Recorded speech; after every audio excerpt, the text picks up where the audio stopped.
喜欢吃烤串的朋友们有口福啦！今天分享一个超级简单的烤箱版羊肉串的做法，让你在家就可以轻松做出秒杀烧烤摊的美味羊肉串。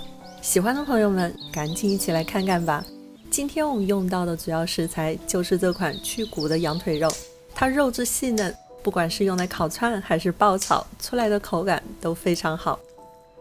拆掉羊腿肉的包装，我们先用厨房纸擦干羊肉表面的血水，再把它改刀分切一下，切成大概1厘米左右的厚片，然后再切成厚度一致的长条，最后把它们切成像骰子一样的肉块就可以了。把切好的羊肉块全部装入一个大碗里，再来准备一颗洋葱，把它改刀切成小丁。这里我用到了1整颗洋葱来搭配差不多2斤的羊肉，大家可以根据具体羊肉的用量来调整使用洋葱的比例。接下来我们就可以来腌制羊肉了。这里的调料配方没有具体的用量，大家可以参考视频中出现的配料表，少量多次的添加，慢慢调整。其中你可以只用面粉，或者再搭配少量淀粉。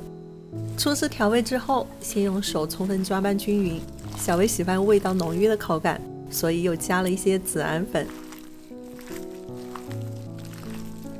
搅拌好后，观察一下肉的状态，太干的话可以再加入1颗鸡蛋。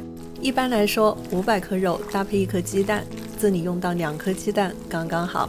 搅拌均匀，大概肉块成这样的状态就可以了。最后再加入一点食用油，搅拌均匀。这一步是保证肉质口感外酥里嫩的关键。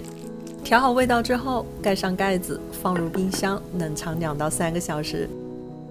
等待的时间，我们把串肉的竹签子也提前用水泡一下，这样可以避免在烤肉的时候串子烤糊。这里有几根不听话的竹签子，我们用盖子把它压住。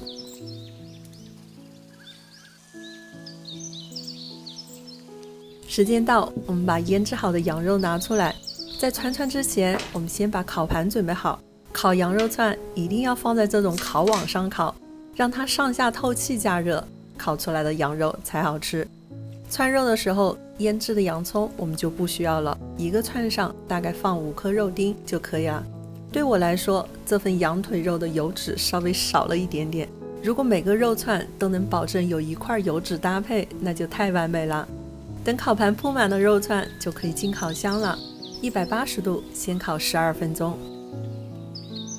时间到，先来看看放了烤网的肉串，借助烤网的通风散热，加上锡纸的反热，不用翻面也能保证上下肉质的颜色都烤得一样均匀。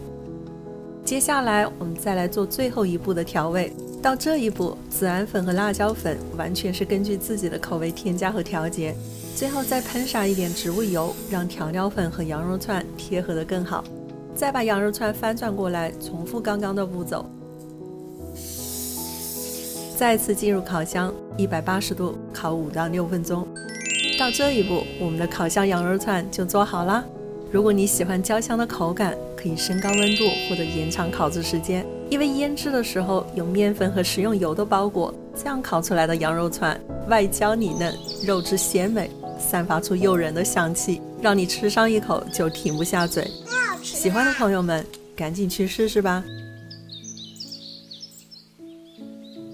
谢谢大家收看本期视频，如果你喜欢今天的分享，请别忘记关注和订阅我的频道简语世纪，我们下期再见。